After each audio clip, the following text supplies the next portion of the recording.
Lanzarote. Go tell Lanzarote. Go tell Lanzarote that everybody's dead.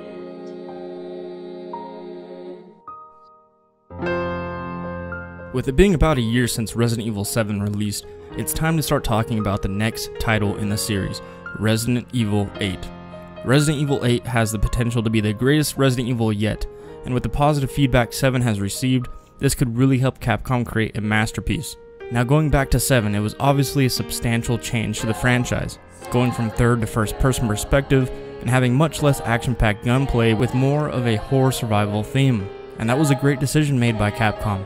It definitely gave the series a fresh start, and now it's time for Capcom to build off of that and add things that were definitely needed in 7.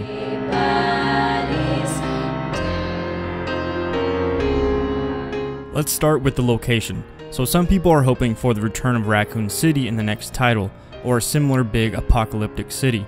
I prefer them to keep the location as isolated as possible. Isolation brings out that feeling of helplessness and really helps with the atmosphere when it comes to games like Resident Evil. I thought 7's location was brilliant, but it was a little too small. I think a location like Resident Evil 4's map would be a great for Resident Evil 8. Maybe a rural area in the middle of nowhere with various locations throughout the map, including small creepy towns. Or maybe even an isolated location up in the mountains somewhere. There's plenty of ominous areas they could place the game, but I really do hope they increase the size from 7's location, keeping it linear but also open at the same time.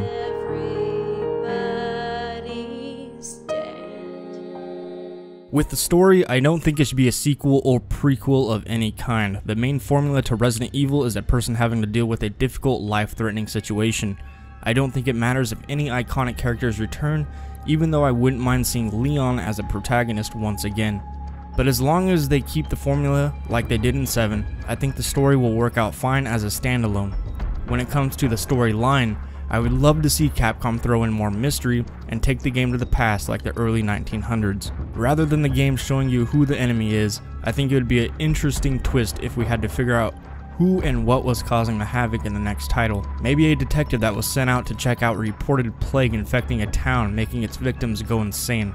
With multiple AI in the town who you're able to speak and interact with and ask them questions about the plague the first day, then you wake up the next and everyone has been infected, and the only information you have now is from what you gathered from the people the day before. And now the player is stuck there not knowing what the hell is going on. I'm not saying the story should have that exact same layout, I'm definitely not a story writer, but something similar would be very interesting. Mystery in a horror survival game is key. The more the merrier, and I think the early 1900s would be perfect for Resident Evil, and I would love to see what Capcom could do with that time period. And this leads into the puzzle solving aspect of the game. Resident Evil is known for its amazing puzzle solving gameplay. Resident Evil 7's puzzles were decent, but not as difficult as I anticipated them to be. I would love to see more of a challenge and in-depth puzzle solving in Resident Evil 8. For example, a puzzle having multiple parts, with each part not being able to be figured out until progressing farther into the game, gathering clues from different areas of the map, and having that epiphany feeling when you finally get the last clue that solves the puzzle. Puzzles that really make us think outside the box and not just fitting objects into a shadow. Although the puzzle with the birthday cake was brilliant, and I hope to see more of those types of puzzles in Resident Evil 8. I think it's crucial that they keep Resident Evil 8 first person. I've never been so immersed and frightened in a game until Resident Evil 7, and the main part of that immersion was from the game having a first person perspective. It gave the game so much more than it could have ever had in third person, and plus it's great for VR. With Resident Evil 7, Capcom completely reimagined the series and developed a true survival horror game, and I don't think they could have delivered the same atmosphere they did if they had gone with a third person perspective. So I'm really hoping Resident Evil 8 sticks with first person. One thing Resident Evil 8 does not need from 7 is that short 10-hour long story. I really think the sweet spot for a Resident Evil game is around 20 hours for the main story to be completed. That's around how long it takes to complete Resident Evil 4, which felt just right. It's not at the point where it feels like it's dragging on, and it's definitely not too short. Resident Evil 8 deserves a story longer than 10 hours, and I'm sure the developers have read the feedback about how Resident Evil 7 fell a little short. Another mechanic Resident Evil 8 needs to bring back to the series is inventory upgrades and management. Nothing is more satisfying than organizing your weapons and equipment inside your inventory case and saving up currency to purchase an upgraded case. And in order to fill up our case, Capcom, we're going to need more guns and equipment. Resident Evil 7 lacked a lot of weapons. It basically only provided enough guns to survive with. And I get that. It was a small enclosed map for the most part, so tons of guns weren't needed. And I also understand they don't want the player to feel like a superhuman running around killing everything with military gear. All I'm saying is that Resident Evil 8 needs variety. Balance the weapons out to where we always feel vulnerable, make ammo scarce, and basically make all equipment very difficult to obtain. Make the player have to go out of their way to find or figure out how to get special items. Weapon upgrades and attachments also need to make a return. And what better way to do this than to introduce a new merchant? What are you buying? Resident Evil 8 is due for proper safe zones and merchant bargaining, but I don't think it should offer too many perks, again emphasizing the balance between player vulnerability and power.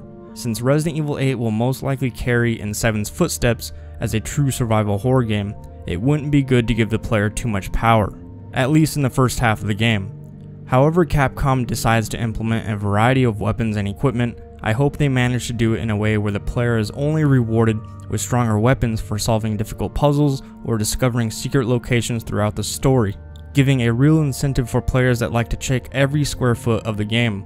I don't think we should be able to buy weapons from the merchant, but I do think weapon upgrades, inventory upgrades, and maybe some sort of player perks should be able to be purchased at high prices. That way the player will not be able to obtain everything with one playthrough of the story. And on a side note, I believe that items, currency, and herbs should be able to be found not only around the map, but also from killing enemies. In Resident Evil 7, I often found myself avoiding enemies and ignoring them, not because I was afraid nor because I didn't have ammo, just the fact that there was no incentive or reward for killing them. There definitely needs to be some sort of recognition for killing enemies in Resident Evil 8. And going back to the variety of weapons again, obviously if there are going to be guns like sniper rifles, that means the game's location will have to be more open and less enclosed than Resident Evil 7 was. An open but linear location for Resident Evil 8 would not only be amazing visually, but also intense in first person. And plus it'd give us the ability to get those long range headshots.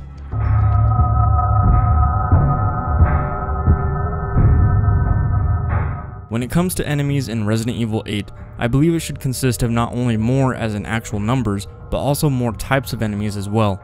Give us some enemies that can only be defeated with exclusive ways, where even an unlimited amount of ammo won't do us any good, making the player look around the environment for further assistance. Give us some enemies that are so dangerous that it's mandatory to avoid them, giving the game more sneaking and survival mechanics. And of course, provide the enemies that can be taken out with some good shots from weapons.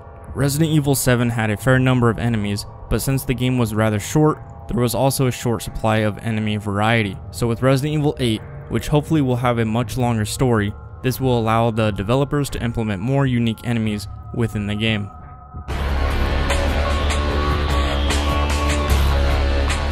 Moving on to replay value, something Resident Evil 7 lacked. It's really simple to give a series like Resident Evil replay value. You complete the story once, that should unlock two things. A new game mode, which for Resident Evil 8 unarguably should be Mercenaries, and also a hard mode of some sort for the main story. And if the player decides to start another game in normal mode, they should start out with everything they had in their inventory when completing the game the first time. And of course, completing Mercenaries in hard mode definitely should reward something special like new weapons. Resident Evil 7 had some replay value, don't get me wrong, but it was disappointing in my opinion. I didn't even touch the game after the first playthrough. I just didn't feel like the rewards were worth the required achievements.